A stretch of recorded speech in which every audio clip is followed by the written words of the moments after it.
우리 8월 들어서 첫째 주일입니다. 성찬 주일에 말씀을 같이 나누고자 하는데 8월 말씀의 주제는 하나님을 기쁘시게 사람을 복되게, 하나님을 기쁘시게 사람을 복되게 라는 제목을 가지고 8월 한 달 말씀을 같이 나누겠습니다. 이 말은 우리의 신앙이 하나님을 기쁘시게도 하지만은 여러분의 삶이 복되게도 한다는 것입니다. 우리 신앙이 가지고 가는 두 가지의 목표입니다. 하나님을 기쁘시게 사람을 복되게입니다. 우리는 살아가는 상황들이 있지 않습니까? 상황들이 있는데 그 상황과 하나님께서 여러분의 이루시고자 하는 뜻과 의도가 무관한가? 그렇지 않고 하나님은 여러분의 삶의 상황을 통해서 복을 주시고 하나님의 뜻을 이루어 가신다는 거예요. 궁극적으로 말하면 상황과 여러분의 삶의 상황과 하나님의 의도가 같이 간다는 겁니다. 그러므로 여러분이 어떤 상황이 있든지 간에 그것은 극복하고 이겨야 할 것이 아니라 하나님 앞에 가지고 나오는 것입니다. 그럴 때 어떤 상황이든지 하나님께서 그것을 통해 여러분을 복되게 하시는 것으로 만들어 가실 줄로 믿습니다.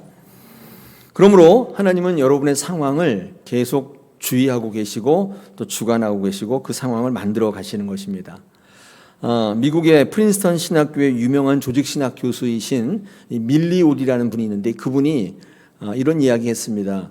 우리 성경 공부 시간에 공부 시간에 여러 번 얘기했는데 어항 논리입니다. 어항 논리. 이 세상 큰 어항이라고 본 거예요.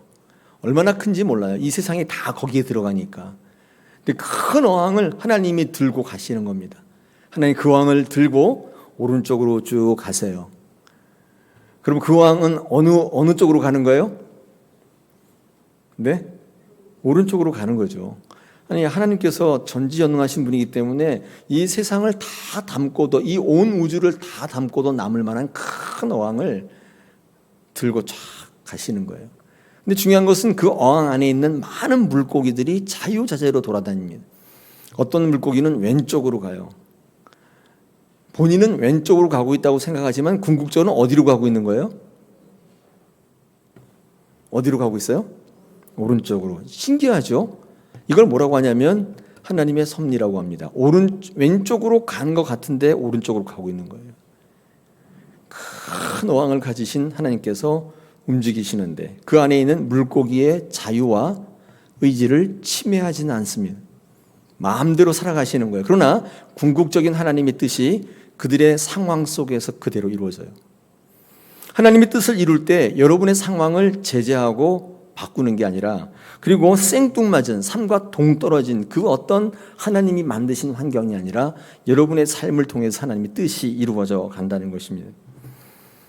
그러므로 여러분의 상황 속에서 하나님의 뜻을 이루시려면 하나님 앞에 나오셔야 돼요.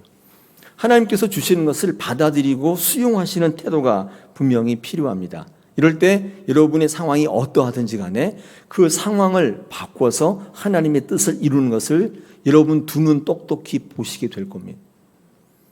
그렇지 않으면 삶과 하나님 뜻이 항상 다르게 가요. 그렇게 느껴져요. 나는 이렇게 하려고 하는데 또 저건 저렇게 돼요. 이게 뭐지? 맨날 그런 삶을 살아가게 되는 것입니다. 자, 오늘 8월 첫째 설교입니다. 하나님을 기쁘시게 사람을 복되게. 첫 번째 주제는 인간의 상황과 예수님의 의도, 어떤 관계가 있는가를 오늘 주시는 말씀을 통해서 같이 살펴보시고 여러분의 귀한 은혜로 삼기를 원합니다. 자, 오늘 스로보니게 여인이 등장하고 있습니다. 이 스로보니게 여인은 어떤 여인인가? 한번 살펴보면 뒤에 여러분 여러 가지 말씀이 있지만 이 스로보니게 여인에게는요 귀신 들린 어린 딸이 있다고 성경은 증거하죠. 귀신 들린 어린 딸이 어떤 의미일까요? 귀신 들린 어린 딸이 있으면 삶이 어떻겠습니까? 굉장히 어렵겠죠. 굉장히 피폐되어 있겠죠. 그러므로 이 스로보니게 여인이 어떤 여인이냐 물으신다면 그의 상황적으로는 이렇게 이야기할 수 있습니다. 굉장히 불행한 삶이죠. 굉장히 절박한 삶일 거고 굉장히 슬픈 삶일 거고 힘든 삶일 겁니다. 이게 이 스로보니게 여인이 갖고 있는 삶의 상황들이에요. 견디기 힘들겠죠. 그런데 하나님께서는요 이 스로보니게 여인의 이 상황을 통해서 그렇게 끝나는 게 아니라 이 여인이 하나님 앞으로 나왔을 때 그것을 가지고 이 사람을 복되게 만드십니다. 그의 절박하고도 불행하고도 슬픈 상황이 그대로 끝나지 않고 하나님 앞에 나오니까 그게 그 사람의 복으로 바뀐다는 뜻입니다. 하나님께서 그 상황을 어떻게 만드시냐면 그 상황을 하나님 앞에 가지고 나오면 새롭게 인식하게 만드세요. 새롭게 인식하게 만드는데 오늘 두 가지 인식을 같이 좀 나누겠습니다. 스로보니게 여인이 이 어려운 상황 속에서 이것을 어떻게 회복으로 치유로 끌고 가느냐의 두 가지 인식의 문제인데 이 앞에 화면 보시면 두 개입니다. 하나가 죄인식, 하나가 개인식입니다. 죄인식, 개인식. 첫 번째, 여러분 이 죄인식이라고 하는 것은 내가 죄인이라는 것을 깨닫는 것입니다. 이 죄인식을 갖고 있는 사람들의 입에서 무슨 말이 나오냐면 항상 나 때문에라가 나옵니다. 나 때문에. 여러분 수로보니게 여인은 더러운 귀신 들린 딸을 가진 그런 여인이라고 말씀드렸죠. 어머니죠. 오늘 25절에 보니까 이 여인의 어린 딸이 귀신 들렸다고 얘기합니다.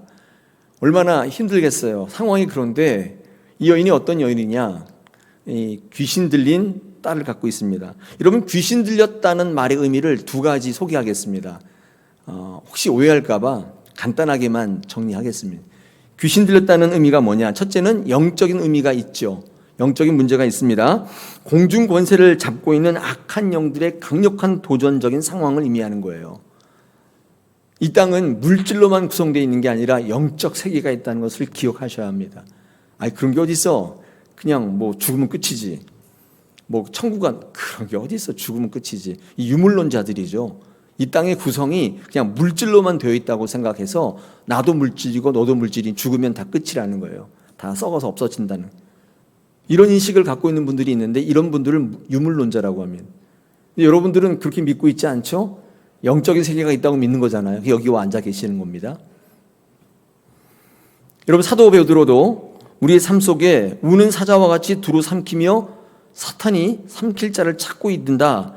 그런 사단과 이 귀신들의 존재를 말씀했습니다. 베드로전서 5장 8절에 이렇게 말씀하죠. 근신하라 깨어라 너희 대적 마귀가 우는 사자와 같이 두루다니며 삼킬 자를 찾고 있다.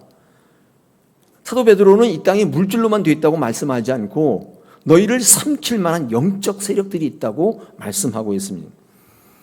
자, 그런가 하면 이 귀신 들렸다는 말은 정신적인 문제, 다시 말해서 육적인 의미도 있습니다. 여러분 예수님 당시에 귀신 들렸다는 표현이 사실은 육적인 문제일 가능성을 배제할 수 없어요. 왜냐하면 당시에 정신분열과 같은 이런 병적 접근의 이해가 없었기 때문에 이 정신병 같은 육적인 문제죠. 병이죠. 이런 것들을 영적인 문제로 간주했을 가능성이 굉장히 크죠. 이 귀신 들렸다는 이야기의 상당 부분은 어쩌면 이 정신분열과 같은 육적인 문제일 가능성이 큰 거죠. 자, 어찌되었든 이 귀신 들린 아이의 문제가 어찌되었든 간에 아무튼 정상적이지 않은 상황인 것은 틀림없어요. 굉장히 어려운 상황이에요. 자, 그런데 문제는 뭐냐면 이 아이만 정상적인 게 아니라 이 귀신 들린 아이 때문에 고통받는 이 여인, 이 엄마 수로보니게 여인도 정상은 아니란 말이에요. 어떤 정상이 아니냐면 늘 죄책감을 갖고 있었어요. 죄책감. 이런 거예요. 죄인식을 갖고 있었어요. 이 문제를 가지고 이 상황을 가지고 하나님 앞에 딱 나오니까 하나님께서 그 모든 상황을 어떻게 끌고 가시냐면 죄인식하게 만드시는데 여러분 죄인식을 갖게 되면 어떤 생각을 갖게 되냐면 나 때문에 이런 생각을 갖게 돼요. 죄책감, 자책감이 들어요. 그렇지 않겠습니까? 부모의 경우에 자식이 몹쓸병에 걸리면 대부분 다 자신의 탓이라고 여기는 부모들이 굉장히 많죠. 특히 태어날 때부터 장애를 갖고 있는 이 자녀를 가지고 있는 경우는 본인의 죄 때문에 그런 것 같아서 평생 죄책감을 가지고 살아가는 경우가 참 많이 있습니다. 이 수로보니게 여인은 이 죄책감이 있었어요. 나 때문에 이런 생각을 갖고 있었던 거예요. 죄인식이 있었단 말이죠. 이게 굉장히 중요한 겁니다. 그래서 굉장히 상한 심령이었어요. 모든 게 자기 탓만 같아요. 저 아이가 저 지경이 된 것도 나 때문인 것 같아요. 못난 부모 만나서 그런 것 같단 말이에요. 늘 나 때문에 저 아이가 저렇다. 이 죄책감, 이 상한 심령을 가지고 있었습니다. 여러분, 상한 심령이라고 하는 이 현실의 문제가 그대로 있으면 안 좋지만, 이게 하나님 앞으로 나와서 죄인식으로 발전하게 되면요, 이게 하나님을 만나는 중요한 계기가 됩니다. 상한 심령, 나 때문에. 신앙생활하는 성도 여러분, 나 때문에 예수님께서 십자가에 못 박혔다는 생각을 해보셨습니까? 나 때문에. 저 뒤에 십자가를 보니까 저게 뭔데요? 그게 뭔데요? 나 때문이라는 생각이 안 드세요? 나 때문에 예수님께서 십자가에 못 박혀 돌아가셨다. 여러분, 이 생각을 해보셨다면 죄인식이 있는 거예요. 죄인식. 그래서 십자가와 연합되는 것입니다. 그런 분들이 늘 그렇게 얘기하죠. 어찌할꼬? 어쩌면 좋을까? 이런 생각으로 발전하게 되는 것입니다. 자신의 죄를 깊이 인식하고 있는 상한 심령에게는요, 하나님께서 은혜를 주세요. 그리고 또다시 기회를 주시는 거예요. 십자가와 연합하게 되면 늘 말씀드리지만 예수 그리스도의 선하신 성품에 동참하게 되고 그의 능력을 공유하게 되는 그런 은혜가 있다는 것입니다. 그러나 죄에 대해서 부정하며 자신의 의의를 주장하는 것을 우리는 교만이라고 하는데, 하나님이 교만을 가장 싫어하시거든요. 이 교만은 하나님께로 나아가는 것을 막기 때문에 이 교만이 가장 무서운 죄입니다. 하나님을 만나지 못하니까 다시는 기회를 얻지 못해요. 교만은 의시되고 거만한 태도를 말하는 게 아니에요. 교만은 나 혼자도 충분하다는 그런 인식이며 생각이에요. 이게 교만이에요. 교만은 독립심, 주체성 이런 것으로 포장되어 있는데, 그렇기 때문에 교만은 더 이상 주님 앞으로 나오지 못하게만, 그럴 필요성을 느끼지 못하게, 내 안에서만 살게 만들기 때문에 교만이 무서운 거예요. 주님 앞에 나와야 내 어려운 상황들이 바뀌죠. 그래서 죄인식으로 발전하게 되고 상한 심령을 갖게 되어서 주의 긍휼하심을 얻게 되지 않습니까? 근데 교만한 분들은, 교만한 생각은 주 앞으로 못 나와요. 나 혼자도 충분하다고 여기는 거예요. 여러분 생각해 보십시오. 이 수로보니게 여인이 그런 상한 심령이 아니었다면 주님 앞으로 나올 수 있었을까요? 못 나왔겠죠. 만약에 내가 해줄 만큼 다 해줬다, 나는 그런 부모다, 나는 돈이 많아서 능력이 있어서 훌륭한 인격이어서 아이들에게 해줄 만큼 다 해줬다, 이런 생각을 갖고 있었다면 그 많은 사람 앞에 수모를 겪으면서까지 주님 앞에 나가지 못했을 겁니다.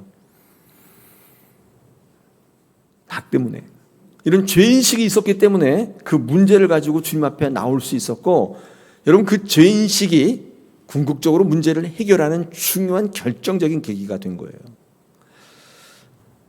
사랑하는 성도 여러분, 죄인식이 있기를 소망합니다. 나 때문에, 나 때문이라고 얘기하세요. 그 누구 때문에, 그 무엇 때문에 자꾸 그렇게 얘기하지 마시고 나 때문입니다. 그렇게 얘기하십시오. 거기에 긍휼이 있어요. 하나님의 은혜가 있는 거예요. 또다시 기회를 얻게 되는 줄 믿습니다. 그러므로 우리가 은혜 받지 못하고 그냥 무너지는 이유는 이 죄인식이 없기 때문이에요. 우리 기독교 신앙을 시작할 때 죄인식은 매우 중요하지 않습니까?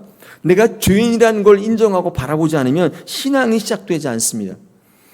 주님이 우리에게 죄인식을 주시는 이유는 우리로 하여금 죄인됨으로 인하여 고통받고 고민하고 괴로워하라고 주는 게 아니라 그 문제를 가지고 주님께로 나오라는 사인이죠. 하나님이 우리에게 능력 삼으시는 것은 바로 이 죄인식입니다. 나의 의, 자신감, 정당성 이런 게 아니에요. 이런 게 아니라 내가 죄인이라는 고백을 할 때 그때 하나님께서 여러분에게 능력을 부어주시기 시작해요. 우리 시편 51편은 다윗이 밧세바와의 부정한 일을 통해서 회개하는 마음으로 지은 시편이거든요. 이 51편에 이렇게 17절에서 말씀합니다. 하나님께서 구하시는 제사는 상한 심령이라, 하나님이여 상하고 통회하는 마음을 주께서 멸시하지 아니하시리다. 하나님이 구하는 것은 상한 심령이에요. 죄인식 갖고 있는. 다윗이 내가 뭘 했는데요? 내가 뭘 잘못했는데요? 저도 남자입니다. 저 왕입니다. 이렇게 한 게 아니라 하나님 안에서 죄인식을 갖고 있었어요. 그때 하나님께서 그의 통회하고 상회하는 상하고 통회하는 심령을 통해서 은혜를 부어주시기 시작하는 거예요. 회복시켜주시는 하나님을 만나게 되는 것입니다. 오늘 수로보니게 여인을 통해서 그가 누구냐라고 말할 때 그가 하나님 안에서 죄인식을 갖고 있는 사람이다, 이렇게 얘기할 수 있는데, 그 죄인식은 하나님 앞에 담대히 나가게 만들었던 중요한 복의 근거가 된 것입니다. 하나님 앞에 나갈 때 우리의 상황이 복되게 되는 것이죠. 자, 두 번째, 이 수로보니게 여인이 복을 받고 치유받고 회복되었던 근거가 있는데, 그 인식이 있는데, 그게 바로 개인식입니다. 좀 말씀이 좀 그렇죠. 개인식, 내가 개라는 인식이죠. 여러분, 이 개라는 인식을 갖고 있는 분들은요, 특징이 있는데 항상 구합니다. 의지하게 돼요. 개니까.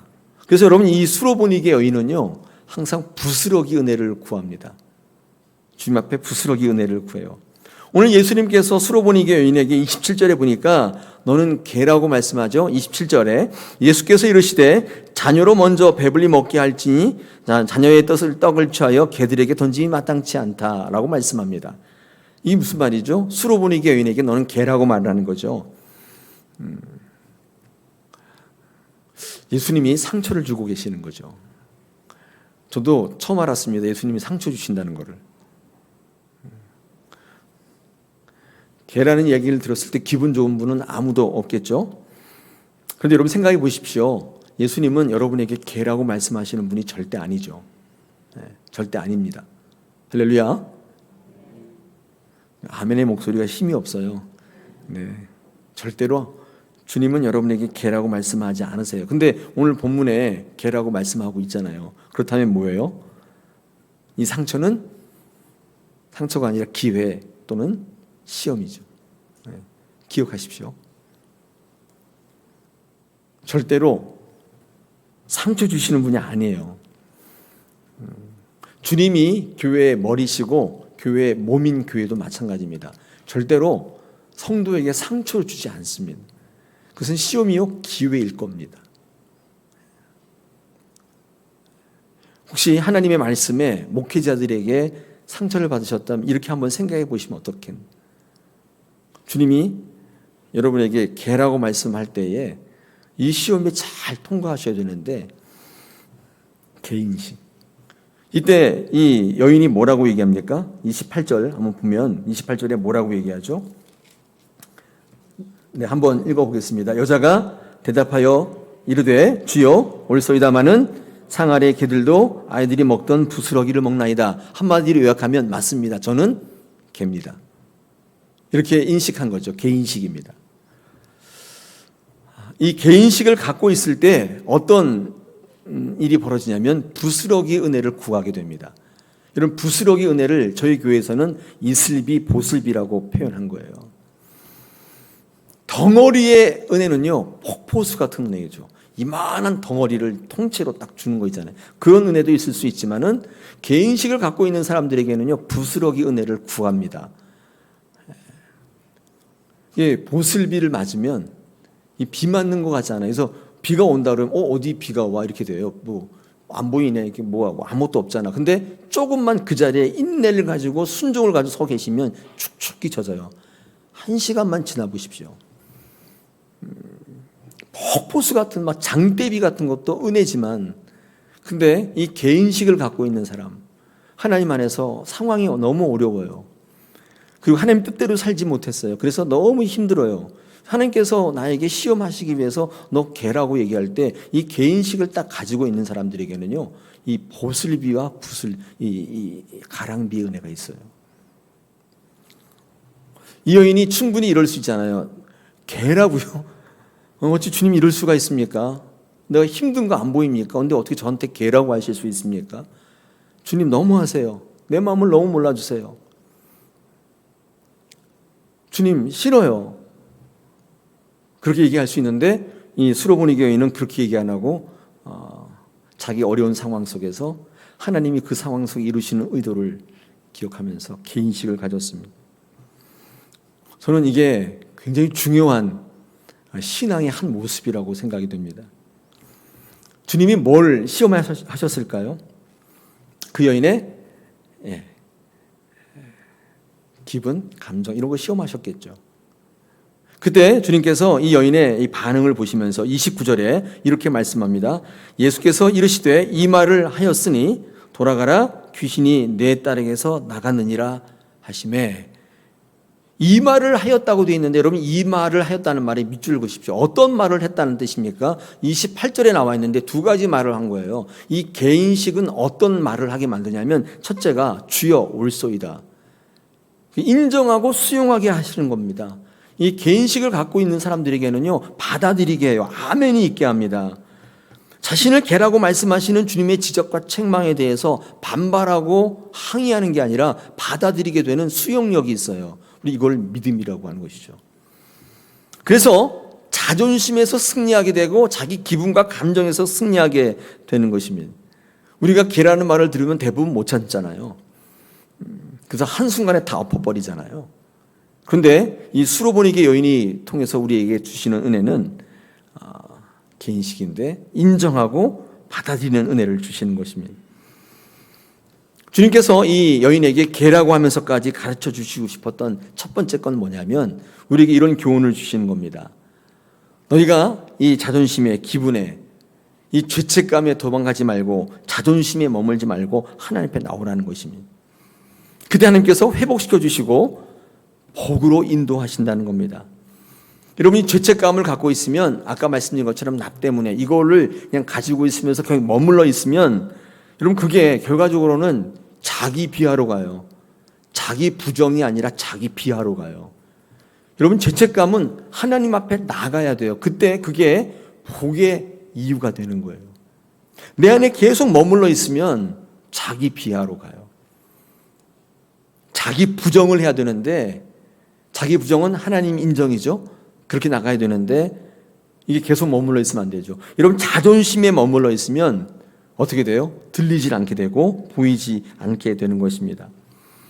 그러므로 죄책감에 도망가든지 자존심에 머물러 있든지 간에 어쨌든 주님 앞에 나가지 못하게 되는 것이 사단의 계획이죠.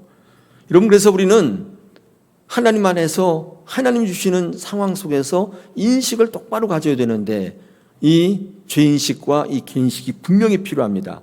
여러분 율법은 우리에게 죄책감이라는 유익을 줘요. 그래서 내가 어떤 상태인지를 보게 해요. 이 죄책감은 그래서 아까 말씀드린 것처럼 어찌할꼬 어떻게 해야 되나 그런 우리의 심령에 깨달음을 줍니다. 여러분 사도 바울은 처음에 굉장한 죄책감에 시달렸던 사람이죠. 로마서 7장 24절에 보니까 사도 바울은 이렇게 고백하죠. 오라 나는 곤고한 사람이로다. 이 사망의 몸에서 누가 나를 건져낼까? 엄청난 죄책감에 시달렸습니다. 그런데 사도 바울은 이 죄책감으로 나는 아무것도 아니라고 좌절 실망해서 모든 걸 포기한 게 아니라 나는 죄인 중에 괴수라고 고백하는 자기 부정이 있으면서 오히려 그것을 가지고 예수 안에서 결코 정죄함이 없다고 선포하면서 담대히 주의 보좌 앞으로 나갔던 것입니다. 결코 그 죄책감에 머물러 있지 않았어요. 죄인식을 가지고 하나님 앞에 나갔을 때 하나님께서 그를 받으시는 것이죠. 우리 공부하시고 예배하면 제일 처음에 죄책감이 들어요. 죄인식이 들어와요. 여러분이 죄인식을 가지고 하나님 앞에 나오면 여러분 그것을 가지고 여러분 복을 받게 하신 하나님의 능력을 체험하게 돼요. 이 복과 저주가 한 단어라고 그랬죠. 바라크. 이 히브리어로 복이라는 말이 바라크인데 저주도 같은 얘기예요. 죄책감을 가지고 자기한테 가지고 있으면 저주가 돼요. 그런데 이걸 하나님 앞에 가지고 나오면 그 죄책감이 복이 돼요. 놀라운 사실입니다. 이 수로보니게 여인의 상황은 불행하고 힘들고 또 굉장히 절박하고 슬픈 상황이었는데 하나님께서 이것으로 머물러 있지 않게 하시고 그 상황을 하나님 앞에 끌고 나왔을 때에 죄인식을 주시고 그것을 통해서 하나님을 바라보게 하시고 은혜의 보좌 앞에 담대히 나오게 만드시는 것입니다. 그럴 때 하나님을 기쁘시게 하고 여러분 삶을 복되게 하는 하나님의 역사가 여러분 삶 가운데 있는 줄 믿습니다. 이 개인식을 갖고 있는 이 수로보니 여인이 뭐라고 얘기했냐면 이렇게 말했다고 했는데, 두 번째 말할 때 이 개들이 이 주인의 부스러기를 먹나이다 이렇게 얘기하면서 은혜를 간구하는 자세를 보입니다. 은혜를 구해요. 부스러기 은혜를 달라고 구합니다. 은혜를 간구하는 것은 겸손한 사람들의 삶의 방식입니다. 교만은 하나님이 없어도 된다는 자기인식이에요. 겸손은 반대로 하나님이 없으면 안 된다는 자기인식이죠. 그러므로 겸손은 사람 앞에 나 앞에 낮추는 게 아니라 예수님 앞에 끝까지 서 있는 거예요. 그게 겸손일 수밖에 없습니다. 반대로 교만은 예수님 앞에 끝까지 서 있지 않아요. 예수님을 기대하지 않습니다. 이게 교만일 수밖에 없다는 것입니다. 그러므로 우리는 끝까지 이 겸손을 붙들어야 돼요. 그러면 어떤 상황이든지 우리의 주시는 나는 개입니다, 이런 겸손한 인식을 가지고 하나님 앞에 나가게 되고 결정적으로 회복되어지고 결정적으로 치유되는 놀라운 역사가 우리 가운데 있을 줄로 믿습니다. 이 수로보니게 여인의 개인식을 오늘 말씀을 드렸는데, 제가 늘 말씀드리지만 자존심 이기고 기분 이기는 게 굉장히 중요한 신앙의 한 가지 관점이에요. 특별히 우리 믿는 분들 간의 교제 속에서 여러 가지 상처가 있을 수 있는데 반드시 이기시길 축복합니다. 은혜로 여기십시오. 은혜로 여기시면 돼요. 좀 사탄이 여러분을 이렇게 속일 때, 이간질할 때 뭐라고 얘기하냐면 기분 감정을 이렇게 건드립니다. 여러분 그럴 때 뭐라고 얘기하시면 되냐면, 그래 나는 개다. 이거 이기는 방법이에요. 근데 지는 방법이 뭐냐면, 뭐 개라고? 요거 지는 방법인데, 왜냐하면 이제 이게 올라오는 거죠. 개인식에 대해서 이제 거부하는 거예요. 내가 왜 개냐? 너는 뭐냐? 이렇게. 그런데 사단이 여러분 이간질을 할 때, 그래 나는 개야. 나는 주님의 부스러기 은혜를 필요해. 이렇게 얘기해 보십시오. 나는 죄인이야. 어쩔래? 그러면 어떻게 해볼 수가 없어요. 뭐라고 발끈하고 뭐라고 이렇게 저항을 해야 싸움이 될 텐데, 아니 나는 죄인이라고 하는데, 나는 개라고 하는데 거기다 대고 뭘 어떻게 해요? 그냥 할 말이 없어서 가버려요.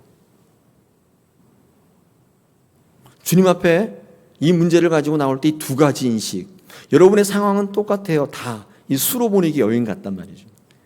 불행하고 힘들고 슬퍼요. 절박해요. 근데 이 두 가지 인식을 가지고 하나님 앞에 나오면 어떻게 해볼 수가 없어요. 죄인식, 개인식. 이 믿음으로 승리하시길 축복합니다. 할렐루야. 요즘 개의 문제는 자기가 사람인 줄 알아. 이게 개 문제예요. 요즘에 개 문제가 그거 아니에요? 얼마나 기회해 주니까 다 자기가 사람인 줄 아는데, 밥상에도 올라오고 말도 안 했는데 침대에 올라와서 옆에 자요. 여기 유튜브 보면은 개들이 정말 웃기더라고요. 개 문제가 심각해요. 요즘에 성도의 문제도 마찬가지입니다. 자기가 하나님인 줄 알아요. 자기가 하나님인 줄 알아요. 자기의 상황 속에서 하나님의 뜻을 발견하려고 하지 않고 그 상황을 통해서 자기가 자기를 결정하려고 그래요. 그러면 그 상황이 복이 되는 게 아니라 저주가 돼요. 오늘 이 수로보니게 여인을 통해서 여러분의 상황을 돌아보시고 그 상황을 묶어서 하나님 앞에 가지고 나오십시오. 그때 중요한 인식 두 가지가 있다. 죄인식. 나 때문에. 두 번째는 개인식. 저는 개입니다. 그렇기 때문에 부스러기 은혜를 주십시오.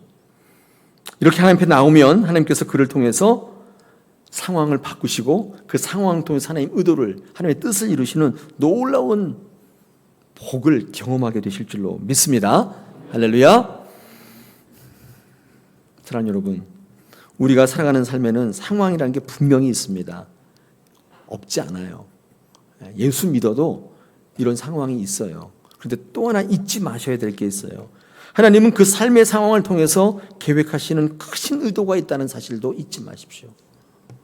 상황이 분명히 있어요. 예수 믿으면 그 상황이 없어지는 게 아니에요. 있어요. 근데 그것을 통해서 놀랍게 계획하시는 하나님의 섭리가 분명히 있음을 기억하시고, 상황만을 인식하며 살아가는 분들은 하나님의 크신 은혜를 체험할 수가 없어요. 상황에 매몰되어 사시지 마십시오. 거기에 끌려다니지 마세요. 수로보니 교회처럼 그것을 들고 나오세요. 하나님께서 인식을 바꿔주심, 긍휼을 얻게 하시고 은혜를 체험케 하실 줄로 믿습니다. 오늘 이 말씀을 가지고 이 8월 한 달을 열겠습니다. 하나님을 기쁘시게, 사람들을 복되게, 이 말씀이 저 여러분에게 귀한 살아가시는 표대가 되시기를 축복합니다.